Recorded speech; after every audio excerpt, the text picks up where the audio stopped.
toward July 18th. We'll be back here next week, Wednesday, same channel, same time, on the 15th.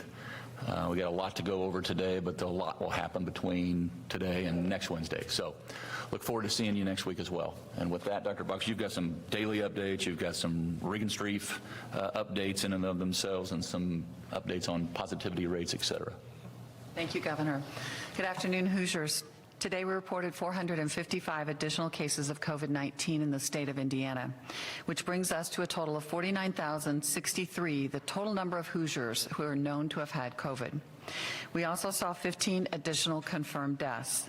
To date, 2,539 Hoosiers have died of COVID-19, and another 193 are believed to have died from this disease based on their clinical diagnosis. Our ICU bed and ventilator capacity remains steady, with more than 39% of our ICU beds and nearly 84% of our ventilators still available.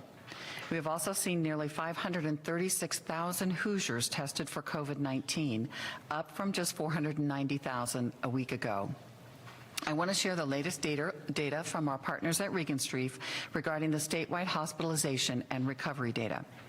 Regenstrief has looked at over 47,329 cases this week. Of those, about 25% visited the emergency department, which is steady from last week. A total of 7,333 were hospitalized, which represents 16% of all the positive cases.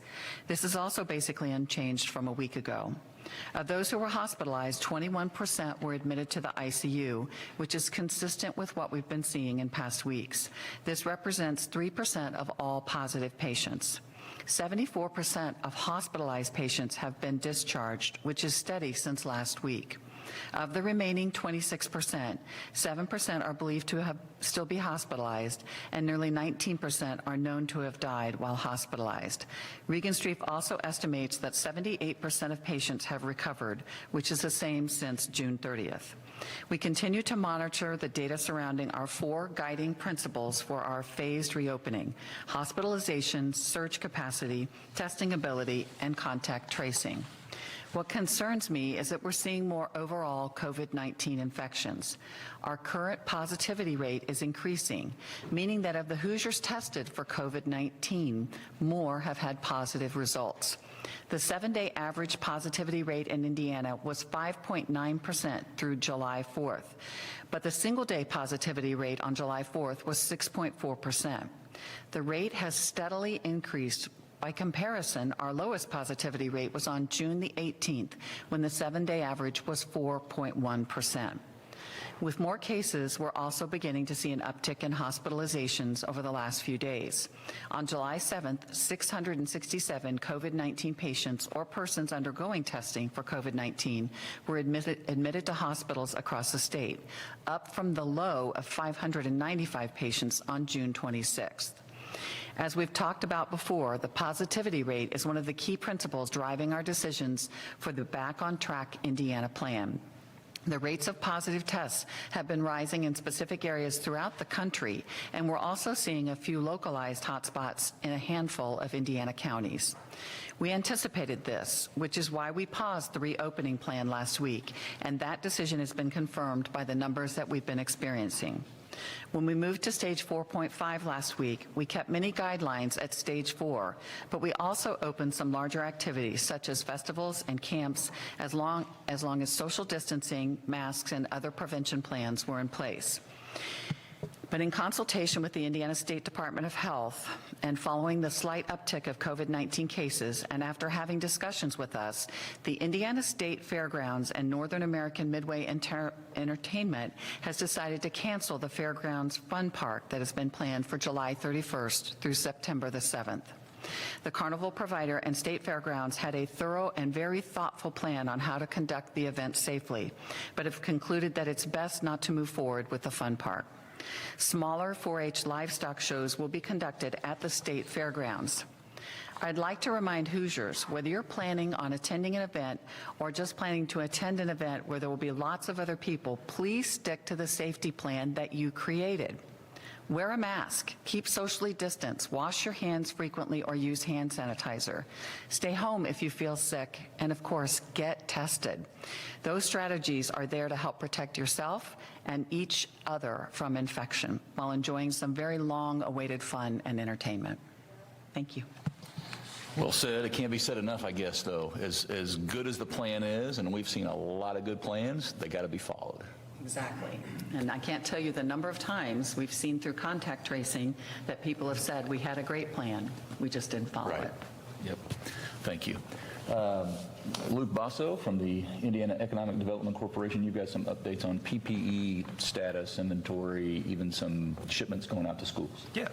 Thank you, Governor. Luke Basso, Chief of Staff, Indiana Economic Development Corporation. Since the beginning of the pandemic, the IEDC has been focused on securing personal protective equipment for the state to be used by healthcare providers and then to also help businesses be able to safely reopen. We have not taken our foot off the gas since day one, and each week we are securing more manufacturers and buying more equipment so that we can help guarantee our state and its workforce and healthcare providers can protect themselves as we continue to navigate the pandemic. And to date, we have received more than 26 million pieces of PPE. Our next task is helping Indiana schools be able to safely reopen.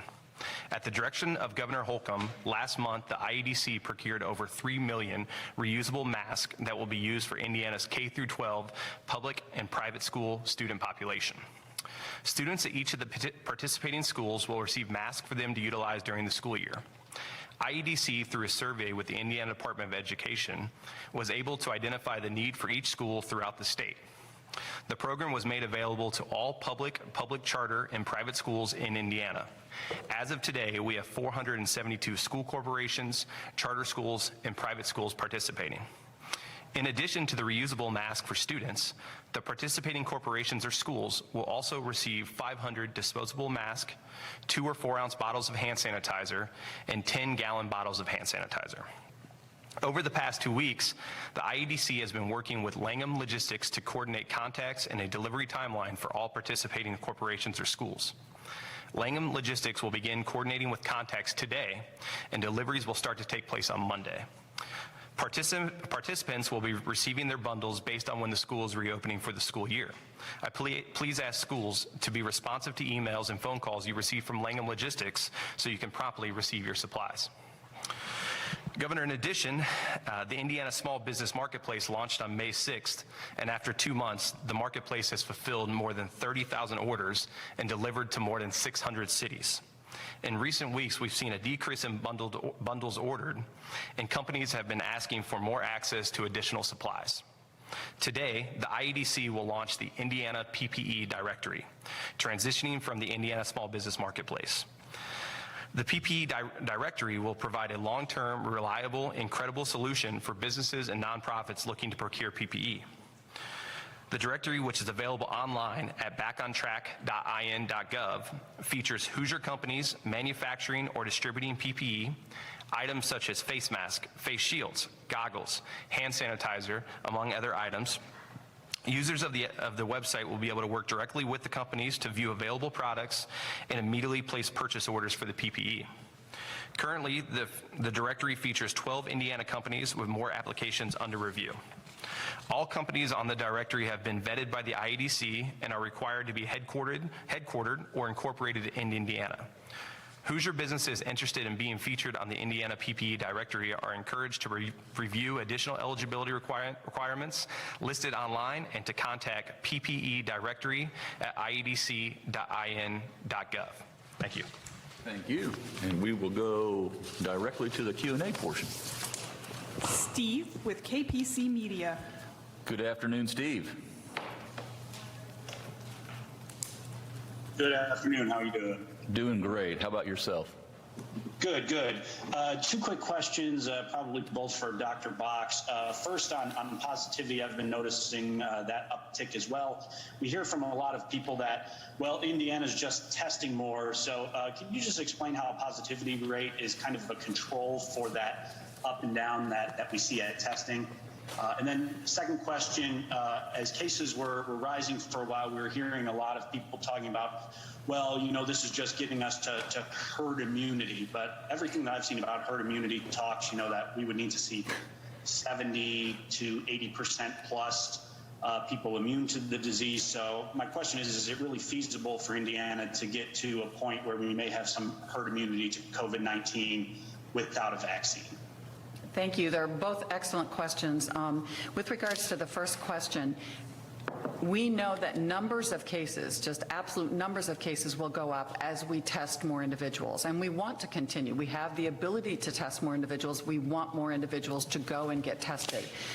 If they're suspicious, concerned, if they're symptomatic at all, if they think they've been exposed to someone who's symptomatic, please go and get tested. But the important number for us is, of those numbers that are tested, how many come back negative and what percent of those numbers are positive?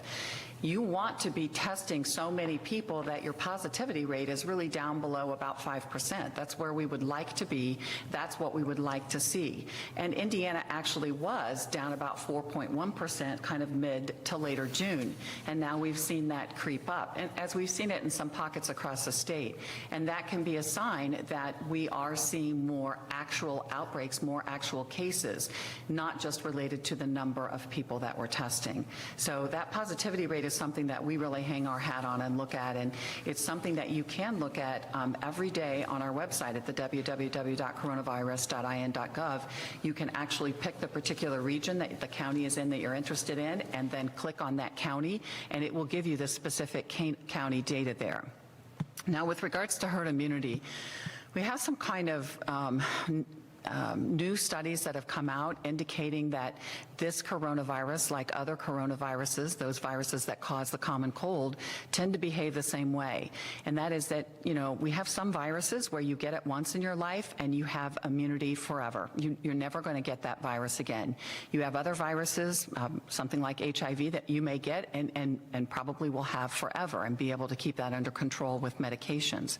The coronavirus people get, they develop some brief immunity, the ability to fight that virus off, but unfortunately that immunity doesn't stay around, and that's why we keep getting the common cold over and over again. And that's what these recent studies have indicated, is that even individuals that do develop immunity, develop antibodies, unfortunately those antibodies in many cases are disappearing very quickly.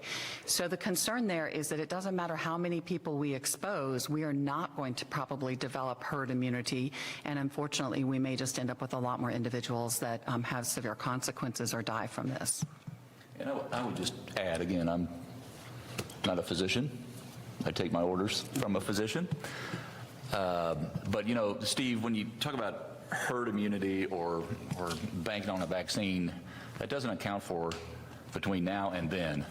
And then is way off in the distance. And as the Fairbanks study showed us, if we're at 3% that have had or have it currently, we're talking about 97% who haven't yet. That's right. And it's still an uber infectious virus rolling around the hills out there. And so we have to focus on controlling what we can, and that's our own behavior. That's how we slow the spread, so that all of a sudden you're not looking at a positivity rate of 14 or 50, or what we're seeing in some other places around the country. So it's just critically important that we don't hope for a vaccine. I'm hoping for it, but just that's not the strategy, and that's our hope for sure. But or herd immunity is so far off. You know, talk about 70, 80, 90%. That's way even back. those county or those countries that have tried it, like Sweden and the UK to some extent, have really not been successful. When they have looked back, they've seen maybe 7% of their population in prevalence studies that are immune, so, or have any antibodies. I wouldn't even call it immune. And that's why we've been so careful when people have asked us about antibody testing. Is it just because you have antibodies? We don't know that that keeps you from getting infected again. Yeah, and sometimes you're, you know, like you just said, it comes back in 4 months, or sometimes you remain positive for 45 straight days. So, I mean, the overlap here is, the focus has got to be control. We got to manage our way through this, and we got to make sure our healthcare system is not overwhelmed, so we can care for those folks who are positive, who go into the emergency room and then are hospitalized and into the ICU beds. That's right. That whole process. Kayla Sullivan, Fox 59.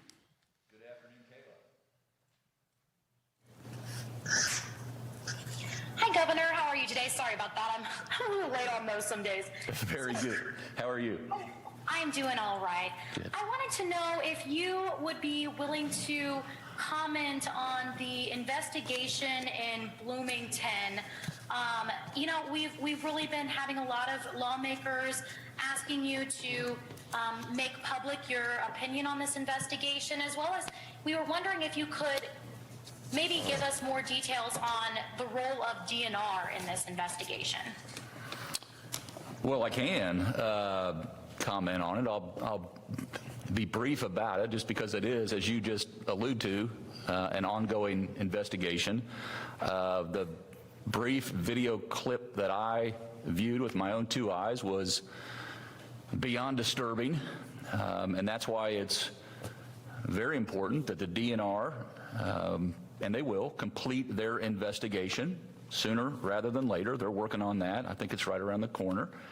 And then they will in turn turn it over to the Monroe County prosecutor, and they will take it from there. And this is, from everything that I've reviewed, the DNR has always and continues to act absolutely appropriately per protocol. And so that investigation will be turned over to the county prosecutor, and they will take it from there. Justin with the Westville Indicator. Good afternoon, Justin. Good afternoon, Governor. Dr. Box, you had stated last week that the testing numbers on the state's website show the number of individuals tested rather than the total number of tests conducted. Will the state be releasing additional data to give us a clearer picture about the number of individuals who have been tested multiple times?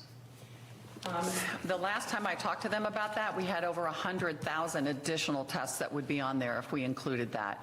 But I don't know that we have it broken down as Mary Smith had 3 tests or John, Ford had X number of tests. So I can certainly ask my data team, but they did correct me on that, so I wanted to make sure I corrected it.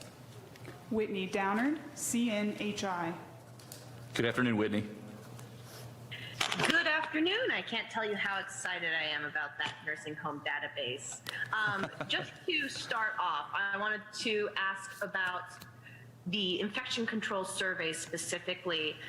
We completed those a month ahead of schedule, even though we kind of have a high per capita rate of facilities compared to some other states of similar population sizes. So I wanted to know how exactly those infection control surveys were prioritized and how the state was able to complete those on such a fast pace. And then I have a second question. So to my knowledge, we had already been working on those infection control surveys and didn't realize there was a drop dead date that those needed to be completed. So we basically just were able to wrap up the rest of the surveys. I mean, we have a great survey team. They have been incredibly actively engaged, and we have put more manpower toward that because we've needed it from infection control around the state for further education and helping to do infection prevention and cohorting individuals that are positive for COVID. And the other question that you had? I just had a little curiosity about that interactive dashboard. Is it going to be able to sort by a point in time versus cumulative? And then will the results from the staff testing be part of that dashboard, or will that be a separate release? The results from the staff testing will be a separate release. We currently have Fairbanks School of Public Health and IU's aging division that are looking at that data to try to help us to analyze the data so that we can use that to actually direct, do we have to test, every single employee every week, every month, or can we identify maybe hot spots in the state and do testing? So is there a correlation with certain hot spots and do testing directed based on that? So they're looking at all of that data, and we hope to have some further information by the end of the month on that. When we look at the long-term care data, the plan is to have a dashboard so that you will be able to search by the particular facility that you want.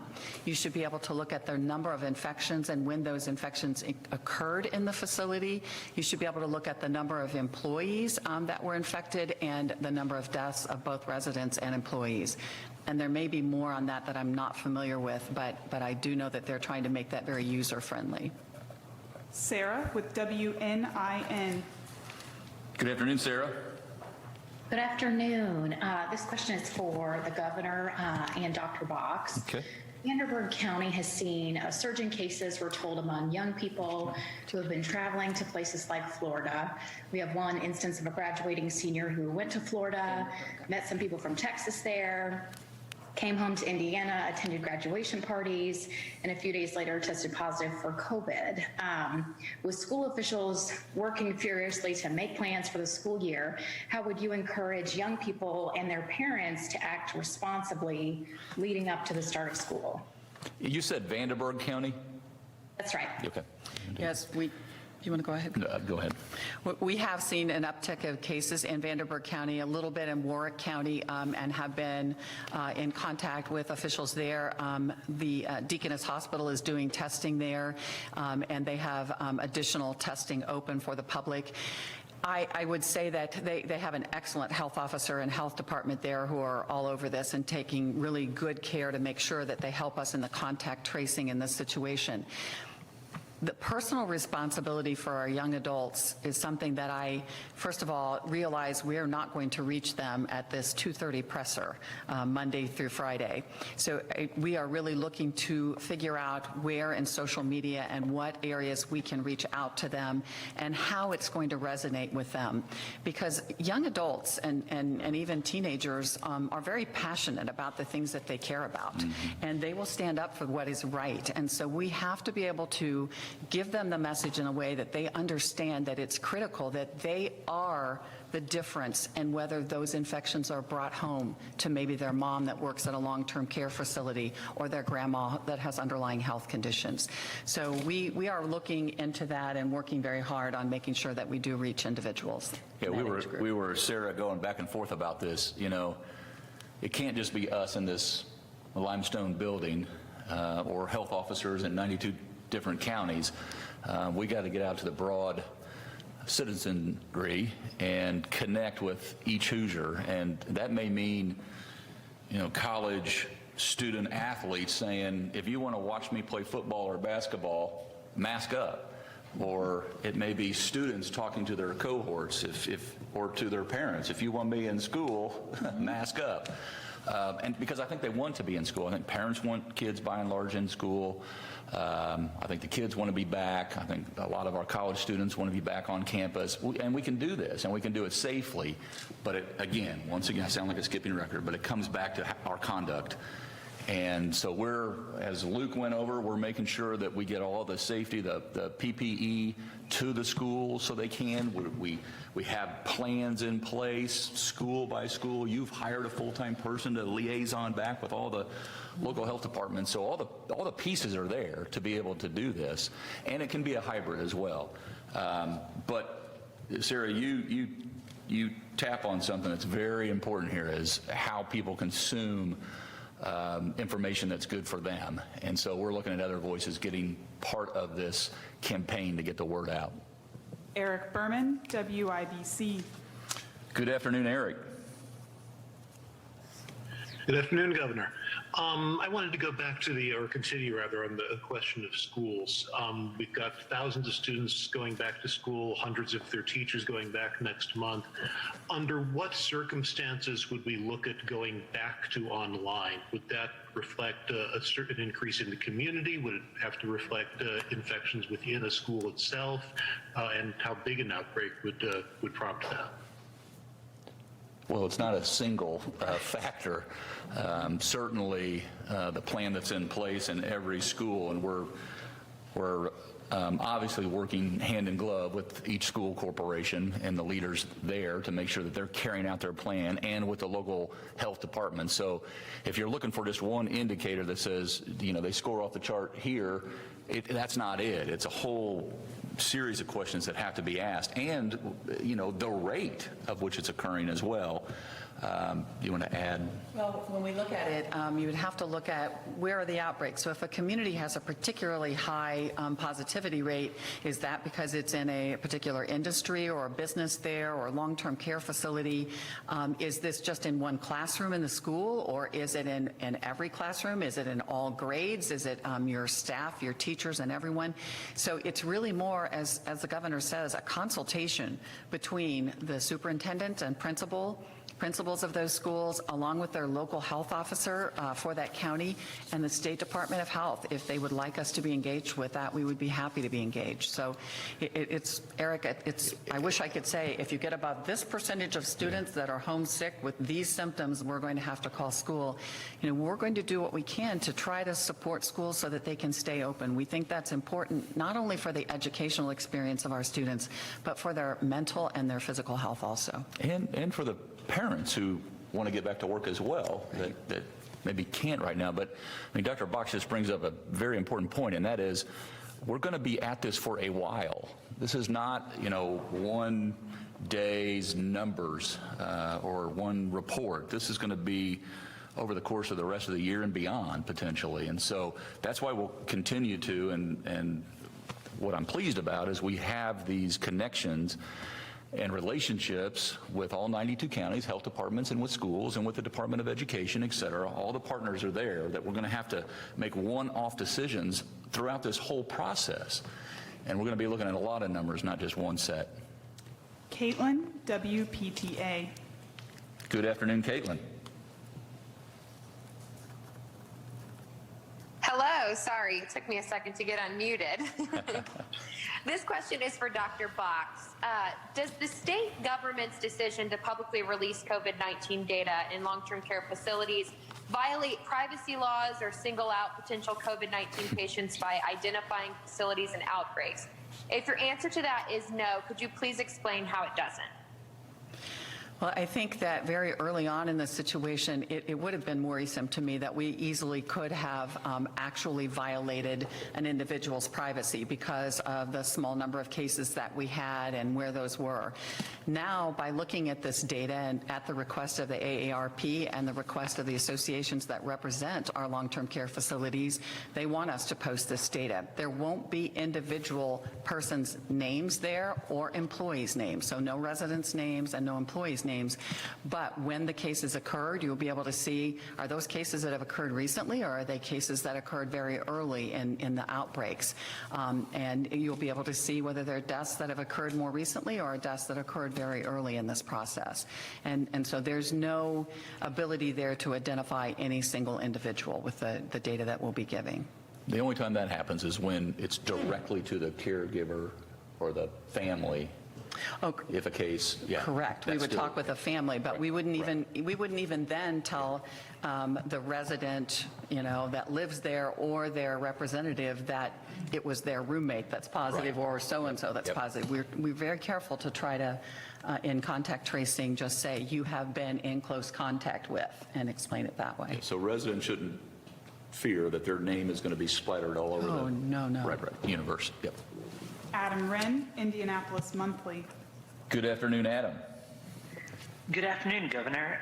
Just two quick questions. One, are you still planning on attending the Republican National Convention in Florida? And two, why do you think Indiana generally has done better, managing COVID than other red states? Well, I don't want to take number two first. I can give up. Let me answer the first one, you answer the second, and then I'll add to it. That is the plan. That was the plan, but that's August. And one thing that I've learned throughout this whole process is don't make vacation plans too far off in the distance. Because things change on the ground. And that leads directly to your second question, quite frankly, and that is 1 week folks feel like they've dodged the bullet, and the next week the whole terrain underneath their feet has changed. And so I'm not going to take my eye off the ball, and I'm not going to find myself in a sea of humanity anytime soon. And we would have to do it differently than it's ever been done before. But having said that, I'm going to worry about July right now, not August. Would like to go, but quite frankly, I've not booked my flight yet. Second question, then I'll add a couple. So I think that question is a very broad question, but I will say, number one, I think that The leadership has been tremendous in this with the governor, and that he brought us all together at the table at the same time, and he made sure that every silo that was there was broken down, that we would work across agencies and across government entities to make sure that we were all working together. We immediately brought data into this and developed a data team, and we have been data-driven from the very beginning. We developed strike teams and addressed those highest risk populations, those concerns that we knew would be in long-term care facilities, and addressed it from the standpoint of PPE and education and infection control and cohorting. We made sure that we had great partnerships with the Hospital Association and our providers across the state. Our hospitals came together in ways that we've never seen before and partnered and shared data and shared patients, and our EMS worked with them to make sure that we could give the best care to every patient that was sick, whether it was from COVID or from something else. We had external partners like Lilly step up and help us immediately to be able to start testing here in the state, and to make sure that when other states were experiencing what we were, which was limited reagents, the inability to extract the genetic material that we needed to test this, they stepped up and were there for us. And I could go on, but I think that those are just a few of the things that have come together in a very important way. Yeah, and I would add that everything that we do, we follow through. We don't, we're not knee-jerk, we're not reacting in a hodgepodge way. Whether it's testing, we've very methodically continued to expand our testing capability. There's not a day that goes by that we don't have more capacity. You know, when we have the drive-throughs and opt-ins open and through the week, we've got the ability always to test more. Tracing, quite frankly, when we hired about 600 people to step up and do the tracing and actually contact 75 to 80% of those folks, and then make sure that the folks that we don't give up, but we also give that information to the, working with the local health departments. Our Fairbanks study is something that no other state's done, so that's our radar. That's how come we're looking out into the future. And maybe most importantly, I said earlier, I sound like a skipping record, or you said one time a nagging doctor, but it's not that we always just point out the bad. It's Hoosiers have done I get out and about, and for every time I see someone not wearing a mask, I see people wearing masks, and this is a social compact. This is between you and me and you and him, and this is how we're going to get through this together. And so when you talk about our hospitals or Lilly or Roche, or addressing food insecurity, or addressing the homelessness issue that's been amplified during this whole process, we actually stick at it. And I see other folks, you mentioned a couple foreign entities or referred to some other countries that have kind of changed their tune over time. And we're very thoughtful about it. So I'm not trying to brag on us. There's others that are steady as you go about this as well. But we know that ultimately, if we're well conducted, meaning everyone in the state of Indiana, that's how we're going to get through this, both swiftly and safely. Michael, WBEZ. Good afternoon, Michael. Good afternoon, Governor, and good afternoon, Dr. Box. We continue to see positive cases go up in areas of Northwest Indiana, such as East Chicago, which has the highest positive rate in the region, and it's a city that is more than 50% Latino. Are there any plans to set up a permanent optimum site in the urban core of Lake County? That's been suggested by Representative Earl Harris Jr. And do we know if there will be any studies to see why are these high minority areas seem to be affected by the virus in other areas, like sort of what are the common factors? And my last question is, some Northwest Indiana residents are wondering if there's any truth to these rumors that some local hospitals have closed their COVID wards. Okay, we'll start with first. Which is a long answer to a short question, Yes, but a really long answer. So permanent sites. First of all, we did see the uptick in East Chicago. We are in Hammond right now, but as of Friday, they couldn't get the site open till Friday because the space that they want us to use in East Chicago is not open till Friday, but we will be set up doing testing in East Chicago again. 45% of our drive-through testing has been in Lake County, in Hammond, East Chicago, Gary, Maryville area.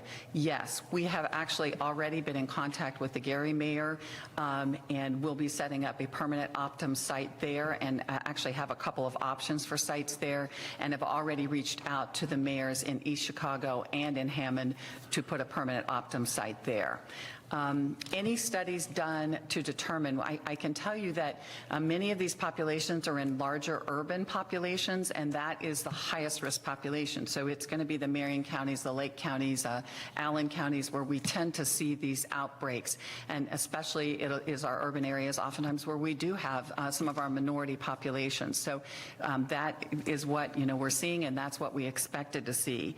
The last one was, taking down their COVID units. We have seen many hospital systems that have reverted rooms that they had kind of set up. This is going to be able to be an ICU room if we need that, back to just routine med-surg rooms in their hospital, with the ability to convert that immediately back to a COVID-based ICU room if they need to. So that has kind of happened quietly. You may have noticed numbers of ICU beds that go up and down on our website, and that just basically is because some people are saying, we don't have that many designated ICU beds. But we do know our hospitals are standing at the ready, and that they are prepared for another surge, which we expect we may see in the fall. You want to just elaborate that? You bring up another pretty important point, and he scratches at it, and that is the agility and how that's really a strength, Optum included, how these sites can have the ability to move around. So if they're in a school today, but they can't be in a school 3 weeks from now,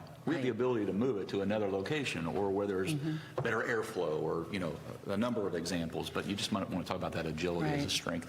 Optum has been, our drive-through testing done by the State Department of Health, we're very mobile, and going forward we're going to be even more mobile, but we can set up at the drop of a hat, and they have done that for us, and I've been very appreciative of that. The Optum sites, usually within 3 to 5 days, can move their site for us to where we need them to be. We originally, as you know, set the Optum sites up on a lot of our armories across the state. The general was very happy, and we were very blessed to work with him so that we could have those sites to start out with. Many of them, or I don't think any of them, are air-conditioned sites, and some of them are not as close or convenient to the population as we'd like. So we've been working community by community across the state to help move those sites to places that are air-conditioned, because OSHA has rules, and it gets pretty heavy. I can tell you the day that we did the testing out in the parking lot on that black hot top, the tar out there that they had just done was extremely hot. But when you have all that PPE on, you need to protect the individuals that are there doing the registration and the testing. So we are in the process of moving them, but Optum has been very adaptable with us on that, and very willing to move around as needed to different places. And going forward, our goal is set to make sure that every county has a site like Optum, or a site that we've helped their local health department or local public health people set up, so that there is always testing available and convenient. Did you just make a plug for the Brigadier General? I did. To put AC in every armor in the state of Indiana? Go to the next question. Hope with the State House file. Good afternoon. Hope? Hope, you should be able to speak. We'll come back to Hope. Nikki Kelly, the Fort Wayne Journal-Gazette. Good afternoon, Nikki. Hello, Governor. I have two questions. The first is about testing. You guys have mentioned the importance of testing, but I noticed there are only 33 Optum sites up right now, and I've had a number of people, including someone today, say that they keep getting their appointments canceled and that they can't get an appointment. One person a 15-minute notice today that their thing was canceled. So what is the status of that contract, since I think it was only another month extension, and why are we having trouble? Why are people having trouble getting appointments? And then I'll have a contact tracing question. Okay. You want to, I mean, I kind of got at part of the answer to that, but do you want to complete the answer? Sure.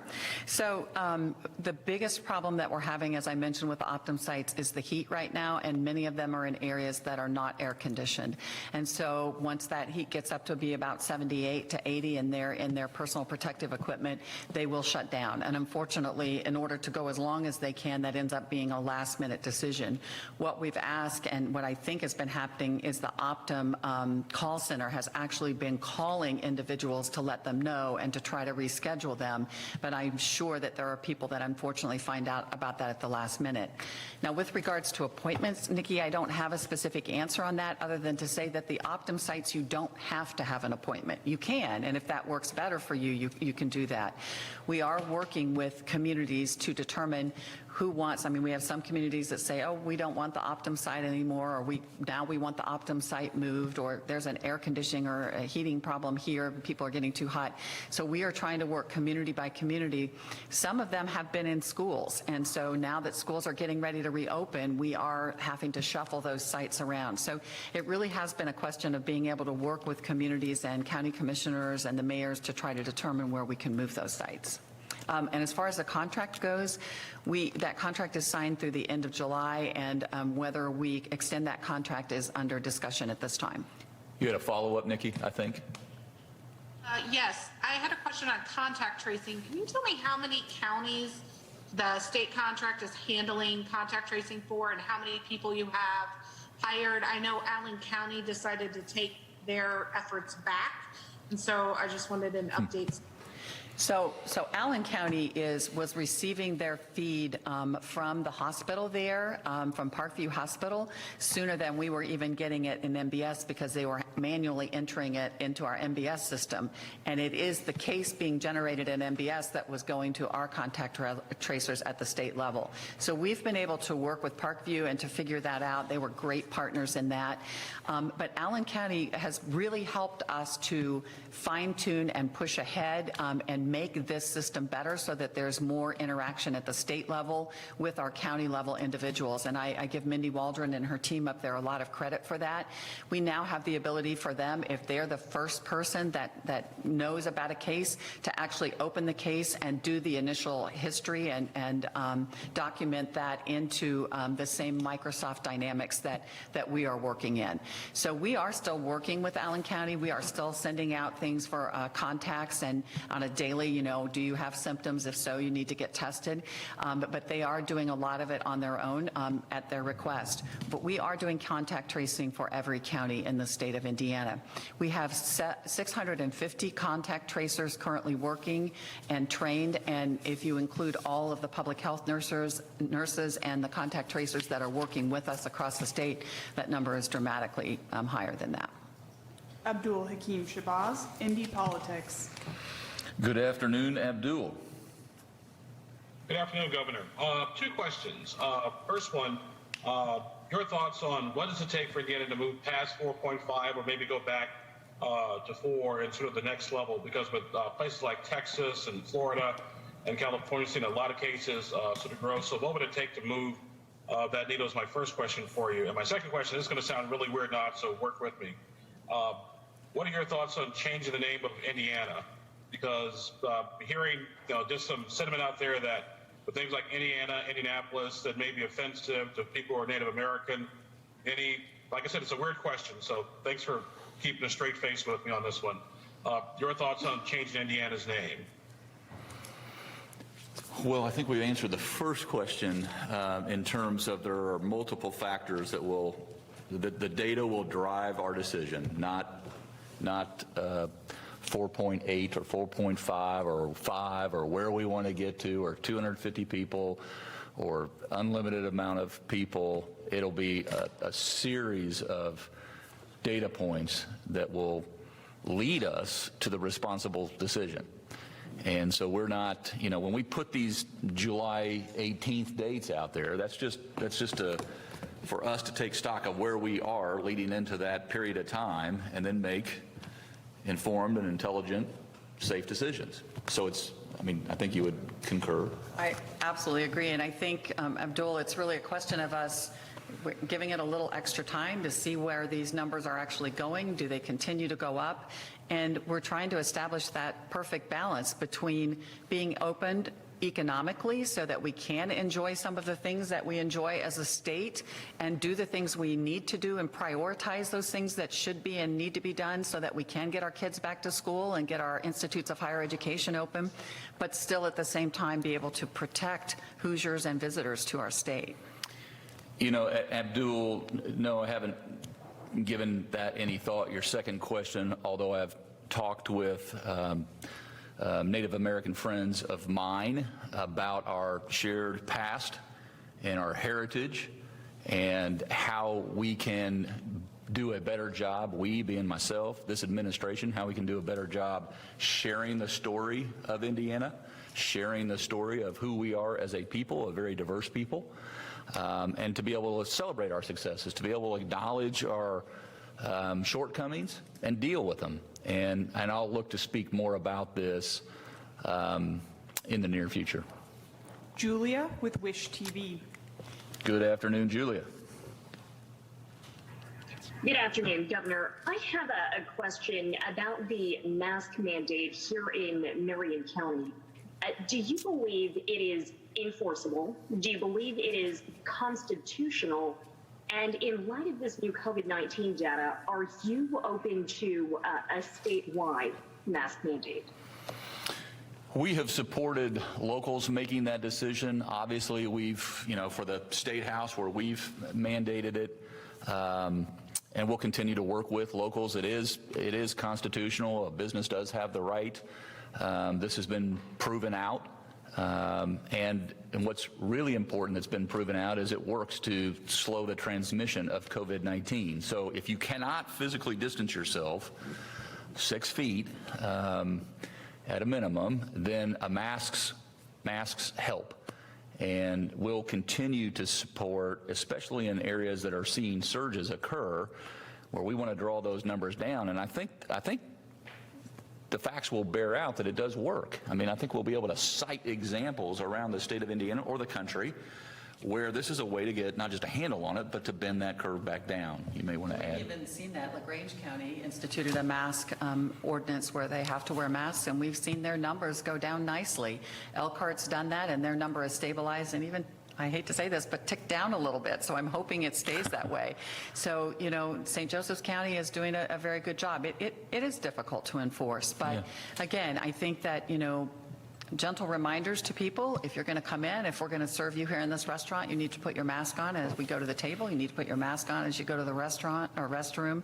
And we need to continue to work with individuals to understand that. I mean, there's a question out there about is this just respiratory droplets, or does this virus actually hang in the air for a certain period of time? And there are researchers that are pushing WHO and CDC very hard to call this, an airborne disease.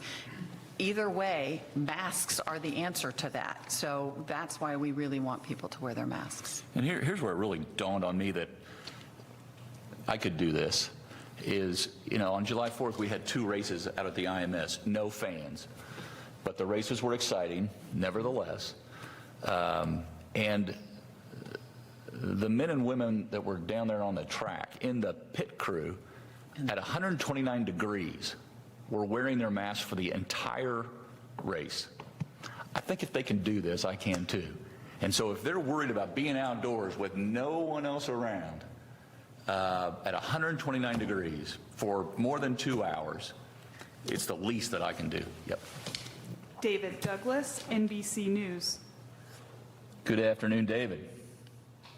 Good afternoon, Governor. Thank you for your time today. I know you touched on it briefly, the incident in Lake Monroe over the weekend and what's happening with the investigation, but I just wanted to ask you, after seeing that video, and you said it was disturbing, as I think many people feel it is, can you see how Indianans might feel after seeing that video and just what that kind of conduct, regardless of what led up to it, might mean for other Indianans and how they might feel in the state? Well, look, there are hundreds of thousands of people that go to our state parks every year, and it is the most family-friendly picturesque, memory-making experience that you could have 10 out of 10 times. And unfortunately, where there's bad conduct, that is, yes, disturbing, yes, repugnant, yes, unacceptable, these cases end up in the proper hands of authority to make the right decision. And I'm proud of the DNR, the way they've conducted themselves. They've done everything right, by the book. And they'll continue to do that. And then it will fall in the hands of the Monroe County prosecutor to make the final decisions, and any others that are looking into this. And so, yeah, it'll be handled correctly, and was from the very outset. We'll return to Hope with the State House file. Good afternoon, Hope. Good afternoon, Governor. So my question is for you about in light of the fairgrounds event being canceled, what your thoughts are if you're worried about the Indy 500, which is set to take place in August, since you just canceled another potentially big event. Yeah. You want to talk, and I will too? So I want to make it very clear that the leadership for the fairgrounds and for this particular amusement group had an excellent plan in place, and they really worked with us in consultation and worked to make the decision that they thought was in the best interest of Hoosiers at this time for this situation in Marion County. I know that the individuals out at the IMS are also working very, very hard to protect Hoosiers. And we have tickets. they've already reached out. Are you planning on coming? And if not, please let us know, and you can carry those tickets over. So I think they're working very hard and looking at all the data and looking at the number of people that want to come and actively be in the stands for the race. And I've seen many of the things that they have planned to protect people. It is an outdoor venue, so that does make me feel a lot better about the situation. And they do have a lot of great things in place to try to protect Hoosiers and our visitors to our state. Yeah, and we'll continue to work with them. And it is a massive piece of property where you can physically distance, where you can mask up if you're, in close proximity to someone. You can fit Yankee Stadium, the White House, property, the Vatican, and football stadiums. I mean, it is just an enormous piece of property, and so we'll continue to, like you said, be in consultation with leadership out at the track. One thing that they've just reminded us of is they've always been about driver and fan safety, and they're showing that once again. Meredith with WLFI. Good afternoon, Meredith. Good afternoon, Governor. So I have a couple of questions. One of them might just be a little bit of clarification, but we've had a couple of people reach out to us saying when they try to make an appointment at one of the Optum Serve sites, I think we only have one here in Tippecanoe County, it says that it's taking them, the next available appointment is over a week away. But I heard Dr. Box say earlier that there aren't appointments required. So is it all Optum Serve that don't have to have an appointment, or is it just some? And what would your advice be to those Hoosiers who can't get a test scheduled at that point? And then I do have another question. All Optum Serve sites operated by the Indiana State Department of Health and State of Indiana, you can walk in and get tested and don't have to have an appointment. I would say individuals should go to our map. If for some reason they go to a site and the wait is going to be too long, there are multiple other sites, especially here in Marion County, where they can go and be tested. You had a follow-up, Meredith? Didn't she? Meredith, you should be able to speak. I can't, unfortunately. Can you hear me? Yes. Oh, okay. Sorry. I didn't know you guys unmuted me. Sorry about that.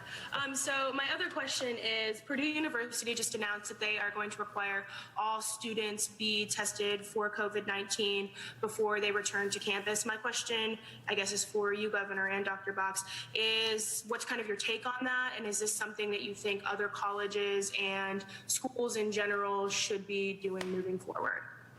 Boiler up, hammer down, all the power to you.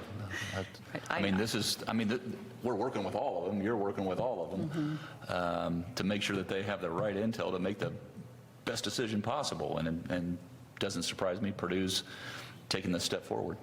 Yeah, they've already had some students return and seen some positivity. And Tippecanoe's rates have been ticking up a little bit, and they made that decision. They are going to use a saliva test, I think, to test students and send that, I think, through Rutgers to do that testing. So they have a plan in place, as do many of our other universities and colleges across the state. Sherry with the Indianapolis Star. Good afternoon, Sherry. Good afternoon. Thank you for taking my question. I actually have two questions. One is I saw that the Dr. Mertz up in Elkhart County posted that some results are taking 8 to 10 days to get back because of the surge in coronavirus testing from across the country, with so many more tests being done in the South. And I was wondering what the implications are for contact tracing with that. And then my other question was, in terms of outbreaks, whether you've seen any outbreaks related to churches or specific bars or restaurants, and how you handle, or how the contact tracers handle information surrounding, kind of a publicly situated outbreak like that. Thanks, Sherry. With regards to the delayed time, we have seen some increase in times from our labs that are sent out, like Quest and LabCorp. We have been working with the LabCorp that is here in the state of Indiana and advocating for Indiana tests to be run as a priority. And so, we're working very hard. We, through our lab testing network, are trying to help support them also with reagents and other things going forward. We want to be there as a partner for them in that. I had not heard as long as 8 to 10 days, so I don't know where that is, but I have heard more that 3 to 5 days rather than that 48 hours. And that makes contact tracing very difficult because it just puts you that much further into this whole thing. Although we do send the individual home who was tested and symptomatic and explain to them that they have to stay isolated at home until the result is back. And if someone's quarantined because they're a close contact and they get tested, they still have to do their 14 days of quarantine. So the same thing applies for them as far as not being in contact with other individuals. And that just reminds me that I think it was Adam Wren who brought up, what do we attribute to our standing today compared to maybe some others around the world? And I think, not to pat ourselves on the back, but folks have done an incredible job throughout the state government and local government, one, working together, but two, in those population dense areas and those confined spaces, whether it's in our prisons or nursing homes or meatpacking plants, et cetera. I mean, when we see a surge, we're able to surge there and get resources there, and it's not spun out of the control as it has for more than 3 days, 6 days, 7 days, 8 days. And so what we're doing is truly managing our way through this, and I think that is a contributing factor to where we are, because as you note, whether it's Elkhart County or Marshall County or Vanderburgh or Tippecanoe or wherever where it starts to tick up, it's all relative depending on if it's ticking up by 10 cases or by 60. But being able to get in there and surge and meet that surge and then bend it down has been a key to where we are today. There's one more thing I'll say, Governor, because Sherry brought up a really good point about, and this happened with a particular church, but we have found, some churches where they knew absolutely every individual that was there, and so they could be a good partner as we were contact tracing and knew who we had to reach out to. Other churches just had kind of an open, anybody can come in to Bible study over the weekend, come in for kind of church camp, and really didn't have a concept of who had even come from other counties. So one plea that I would make is, if you are having these types of events, in addition to the masks and the social distancing and not coming if you're sick, but please make sure that you do have everybody sign in and have a roster of everybody that comes and a phone number and maybe potentially an email to reach them. Thank you for joining today's briefing. Governor Holcomb's next briefing will be next Wednesday at 2:30 p.m. Corners can end up costing you a lot of money. Call Ken